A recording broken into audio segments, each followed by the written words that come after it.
Welcome back. Remember during the campaign when Donald Trump said, and I have the quote right here, "We will have so much winning if I get elected that you may get bored with the winning." President Trump has been in office 9 weeks now. It has not been boring, but there also has not been a lot of winning.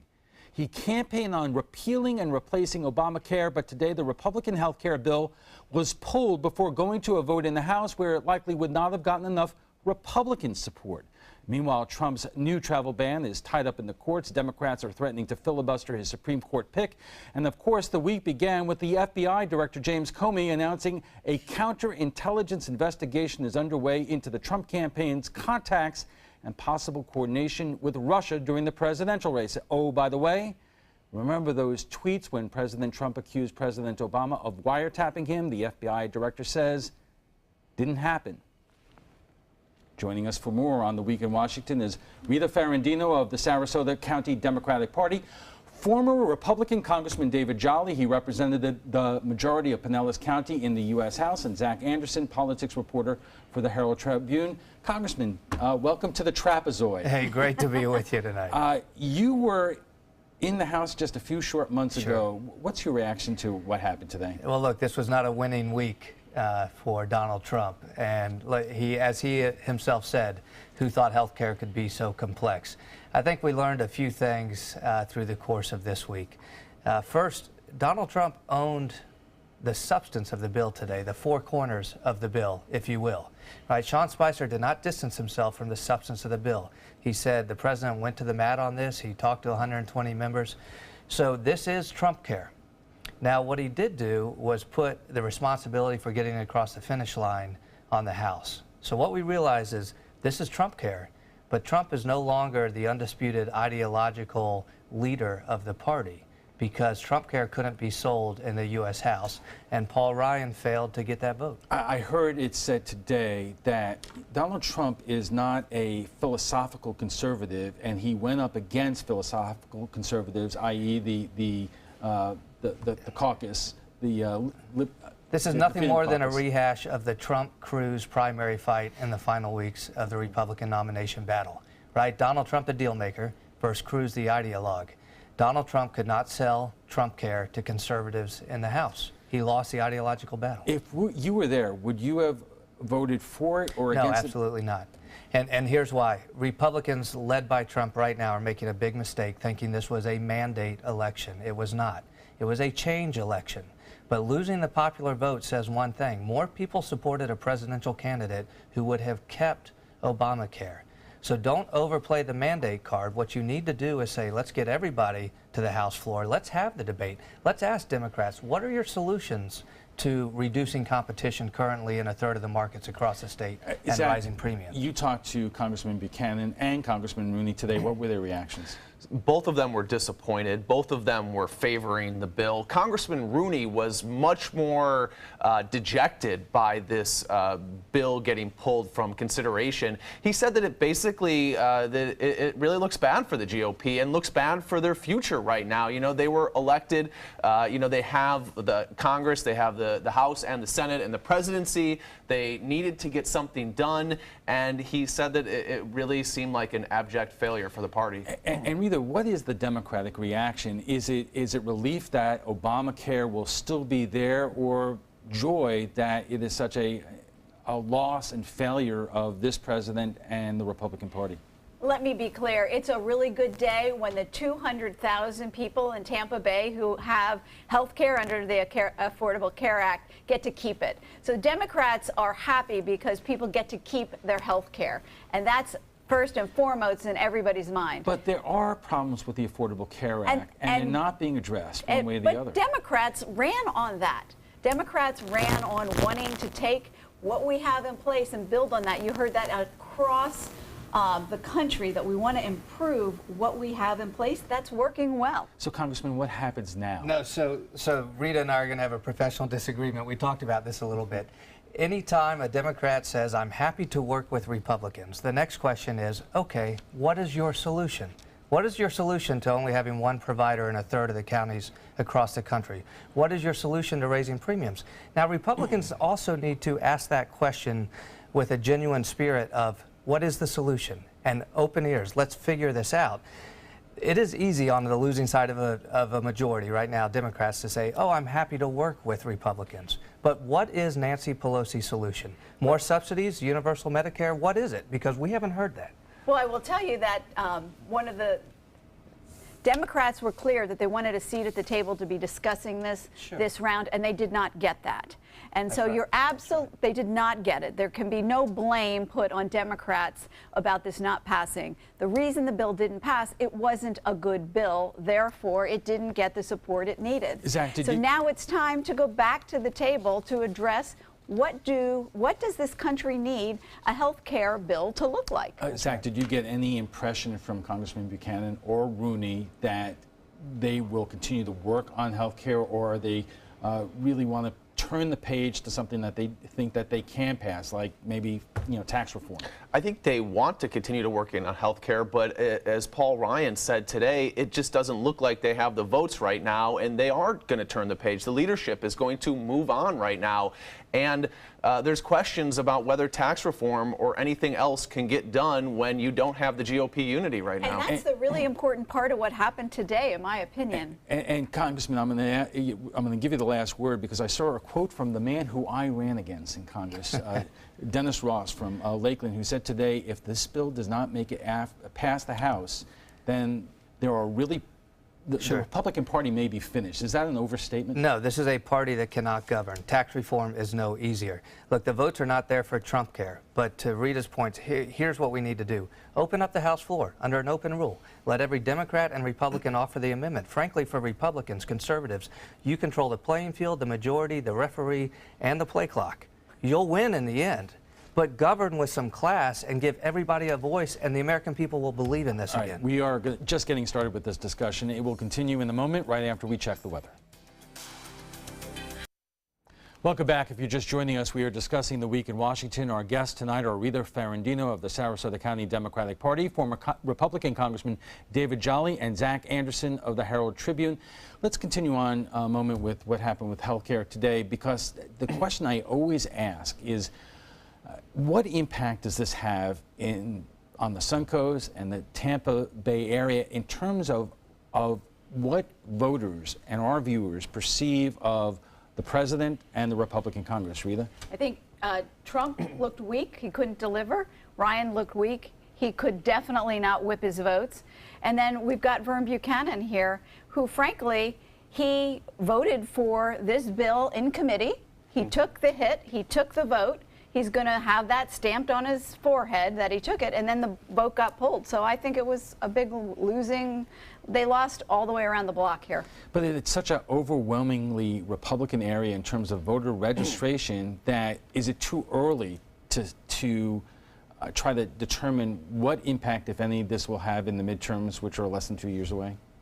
Look, every member that went to the floor was thinking about 2018, and frankly, if this had come up for a vote, it wouldn't have lost by 20 or 30. It would have lost by 60 or 70, because if you're a moderate, you vote no because it's too conservative. If you're a conservative, you vote no because it's too moderate. If you vote yes, you own everything. And look, Speaker Ryan put a lot of members, including Vern Buchanan, in a tough spot, because they're now on their record having supported a bill that's at 17% approval, right? A 39% president with a 17% bill.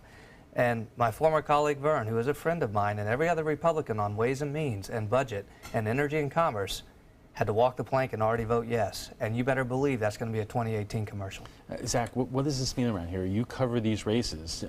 Is there at all, can the landscape be changing? I think it is, definitely. I mean, you know, the party in power tends to lose seats in the midterm election. We saw an intense outpouring of people at Congressman Buchanan's last town hall. The overwhelming majority of them were against this GOP plan to replace Obamacare. So the energy is definitely on the left right now. Democrats have not been able to challenge Buchanan, and he is in a district that is pretty Republican. It's not overwhelmingly Republican, though. And Christine Jennings, the former Democratic Party chair here in Sarasota County, almost beat Buchanan in 2006. I don't know if the climate in 2018 is going to be like 2006, and Democrats have a long way to go in terms of being able to recruit a viable candidate, but the energy is definitely on their side, and I think Buchanan might be a little bit nervous. Now, folks on the right are upset as well, right? I mean, this is the pickle that the Speaker put a lot of members like Vern in. Right. Exactly. Now, Congressman, you made national news this week. I was watching you on CNN, and you made comments about President Trump, about whether he is, I don't know, psychologically fit to be president. That was Secretary Clinton's assertion, temperamentally qualified. What I said was this. You have a president who has, look, let's be honest, he lied about the crowd size. He lied and got caught in a press conference live on TV about a historic electoral college win that was not true. He has lied about wiretapping. And we all know he's lost credibility, right? The inability to sell health care is because nobody can believe him on the small stuff, much less the big stuff. The bigger issue that I think a lot of people are wrestling with, the quiet anxiety, is when a president of the United States on a Friday or Saturday morning tweets that they've been wiretapped.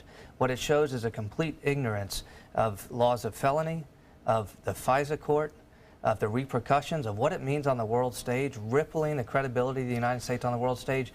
That does speak more to just credibility. That speaks to intellect. Right, but the question is whether that impacts, if that affects Republican voters, how they view the president, because the fervor out there for him, I don't know how diminished it is at this point. It may impact those people who voted for Trump but voted for Obama before that. But the assessment we saw today, the assessment was Donald Trump could not whip enough votes to pass his bill. That is the proof. Nor does he understand what's in it.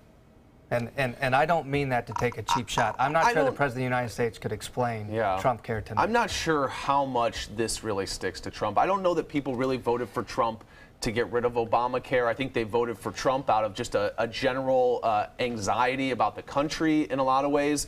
I think actually some of the stuff that happened earlier this week with Russia and the FBI might be more consequential. That was my next question. At what point do even the most fervent supporters of the president start backing off based upon, now you hear the FBI director saying, really, it was a bombshell this week. Not only are they looking into the contacts between the Trump campaign and Russian intelligence, but also to see if there was any kind of coordination, which is not something the FBI has ever said before. What impact does this have? I don't think his supporters ever leave him, right? They actually believe the media is fake. They actually believe this was Paul Ryan's fault on health care. They believe that Obama wiretapped Trump. That's the 39% we see. The erosion we have seen is your mainstream Republicans who at least said, we're going to step up and support our nominee. Now, I never got there personally, but a lot of people did, and I respect those who did. The erosion is among those who can no longer explain to themselves why they can support a president who continues to lie to the American people. And independents, if you looked at this health care bill, independents were overwhelmingly against the GOP plan to replace the Affordable Care Act. I think when an agency like the FBI, when the director comes in and says we are investigating these connections between the Trump campaign and Russia, he still has some credibility. I agree with the congressman. I don't think his core supporters are going to peel away from him. Probably it would have to be cataclysmic to him to lose them, but I think he is losing a lot of other people. So either what do Democrats do? Do you just sit back, buy some popcorn and watch the show, or do Democrats have to come up with something that they did not do very well during the campaign in terms of having a coherent message of reaching out to middle-wage families and coming up with an alternative? I think that they're recruiting good, strong candidates, and they're working very hard to reconnect. They're working on base things like voter registration and vote by mail. I think that the Democrats have gotten very serious about, they know they have got to take advantage of 2018. And you start by recruiting really high quality candidates and have them be able to be credible in the next So, election. Congressman, what do you do if you're a Republican congressman from Thank you for that, Alan. So look, Rita's exactly right. When your opponent's losing all by themselves, let them be, let them lose, right? I actually think, and this is very unconventional, Republicans should call the Democrats' bluff on it. Republicans should put comprehensive immigration reform on the floor of the House, health care reform on the floor of the House, tax reform on the floor of the House. I'm sick and tired of Republicans saying they believe in something but being scared to defend it. Have the debate, have an open rule. If you believe in conservative Republican principles, win in the contest of ideas. And if you don't believe that, then you're out of your league and you shouldn't be doing what you did this week. And that's what we saw with Paul Ryan, putting a bill on the House floor that no Republican recognized, no Republican could defend, and led to an embarrassing defeat for Republicans. Zach, quickly, what are you picking up from local Republican leaders? You know, I think a lot of them are, you know, kind of in a wait-and-see mode. I think that they're inclined to stand behind Trump at this point.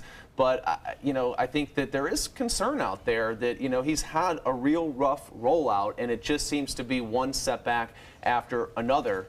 All right, let's take a quick break, and when we return, we'll have final thoughts from our guests, plus what some of our viewers are saying about U.S.-Mexican relations. Welcome back. So much for the promise to repeal and replace Obamacare. What do we make of the FBI's investigation into contacts between Russia and the members of the Trump campaign? Our guests join us right now for final thoughts. So, Congressman, you know, to Republicans who are watching this tonight, you are a lifelong Republican, a member of Congress from our area. People may be a little bit shell-shocked that these 9 weeks have not gone as advertised. Terrible week for Republicans. Appoint an independent commission on Russia. And on Obamacare, demand answers from Democrats what their solution is. And to Democrats, grab the mantle and give us your solutions. There is an opportunity for Republicans to actually create a governing majority for many years if they can govern with an adult sense of class, own their ideas, but demand answers from Democrats. And Democrats, if you think you can beat Republicans in the contest of ideas, stop saying, I'm happy to work with Republicans, and give us your solutions. Rita? I think we need to watch Russia. We saw this week that 10 Russians were executed, and those 10 that were executed had direct ties to speaking out about what happened with the ties between the U.S. and the Trump campaign. I think there's something very serious we need to be watching next week. Zach, this has become surreal. Yeah. I mean, I saw one quote from a Republican political consultant the other day saying, hey, listen, Teapot Dome and Watergate were not about treason. If these things were proven, we would be in uncharted territory. Yeah, it is. These are pretty serious accusations, and the Russia stuff is kind of happening independent of like healthcare and other things. This is a very serious issue that hopefully they will investigate in an independent manner. I think the big issue when you look at the future of our politics in our country is, can the Trump administration, can Congress come together to get something done? You know, we were talking about the health care bill failing here, and when President Clinton, his health care bill failed as well. They called it Hillary Care. And what he did was he turned around and he went to the center and he worked with Republicans, and they got welfare reform and some other things done. Will Trump do that? Will the Congress do that? And it's important for the future of our country and the stability of our government. All right, we'll leave it there. But before we go, we want to share with you what some of our viewers are saying about last night's topic, U.S.-Mexican relations. Former Mexican President Felipe Calderón was on the Suncoast this week, and during his lecture series, presented discussions with issues of, he discussed President Trump and the administration on a range of issues, including trade, immigration, and the border wall. Mexico is our third biggest trading partner, and we asked you what you think about U.S.-Mexican relations. Brian Early writes, if you're so worried about Mexico and their feelings, then maybe you should move there. America first. President's job is to protect us. Cindy Garcia writes, if any of you had even bothered to go to the lecture, you would have been amazed at the information Felipe Calderón shared. Everyone was amazed. He discussed facts that many never considered. And Thomas Jin writes, I will not listen to a former Mexican president who was unable to control his own drug cartels. I would rather hear about his corruption and how he was harming his own citizens that had to move to the USA for safety, who we now want to send back to Mexico. If you'd like to join the conversation on tonight's topic, just visit our Facebook page at facebook.com/news@7. And FYI, want to watch past Roundtable discussions? They're available on Apple TV, Amazon Fire, and Roku. Thanks to our guests for being here tonight. Rita Ferrandino is with the Sarasota County Democratic Party. Former Congressman David Jolly represented the majority of Pinellas County in the U.S. House, and Zach Anderson is the politics editor for the Herald Tribune.